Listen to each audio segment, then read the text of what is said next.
You are not going to believe this political faceplant I'm about to show you.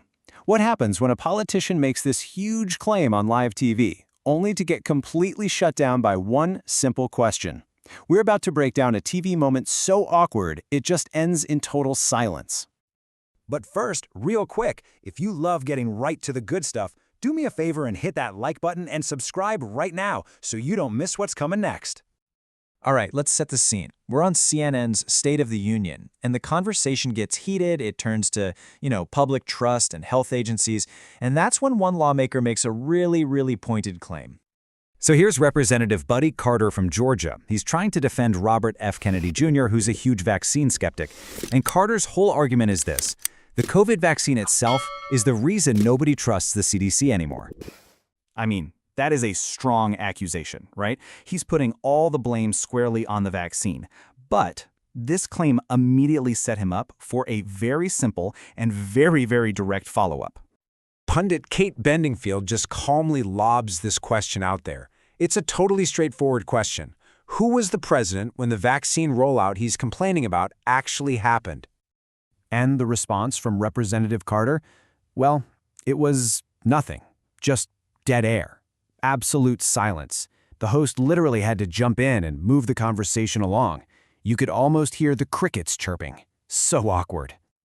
So, to really get why that silence was so loud, so significant, let's do a quick rundown of the key figures who were involved in this whole mess. First up, you've got Representative Buddy Carter, a Republican from Georgia. In this whole exchange, he's playing defense, trying to back up the anti-vaccine stance of a pretty prominent political figure. And the person he's defending is Robert F. Kennedy Jr. He has become like one of the most famous people in the country for questioning vaccine safety and all the policies around it. And that brings us to our third figure, who wasn't even in the conversation until that one question got asked: former President Donald Trump. Yep, he was the guy in the Oval Office when the very vaccine rollout Carter was trashing actually took place. Okay, so this one awkward moment on TV is way more than just some funny blooper. It actually plugs right into these huge real-world policy fights that are happening as we speak.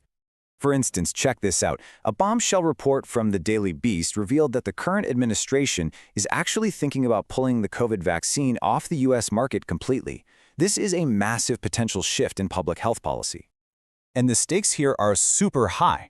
We're talking about the vaccine potentially disappearing from the market, maybe limiting access to just older people.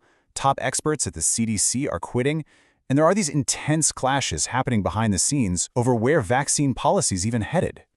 So let's bring this all the way back to that moment of pure awkward silence on CNN. Because when you put all of these pieces together, the irony is just chef's kiss. It's perfect. So here it is, the heart of that silent moment. Representative Carter blamed the COVID vaccine for destroying trust in the CDC. But the reality? The president he supports, Donald Trump, was the one who personally oversaw that exact vaccine rollout through Operation Warp Speed. Carter was basically slamming a policy that came from his own party's leadership. It all just leads to this fascinating political question, doesn't it? In a situation like this, who's really to blame? Is it the policy itself, or is it the political spin that comes after the fact? I want to know what you think. Sound off in the comments below. And hey, if you enjoyed this breakdown, make sure you're subscribed so you can catch the next one. Thanks for watching.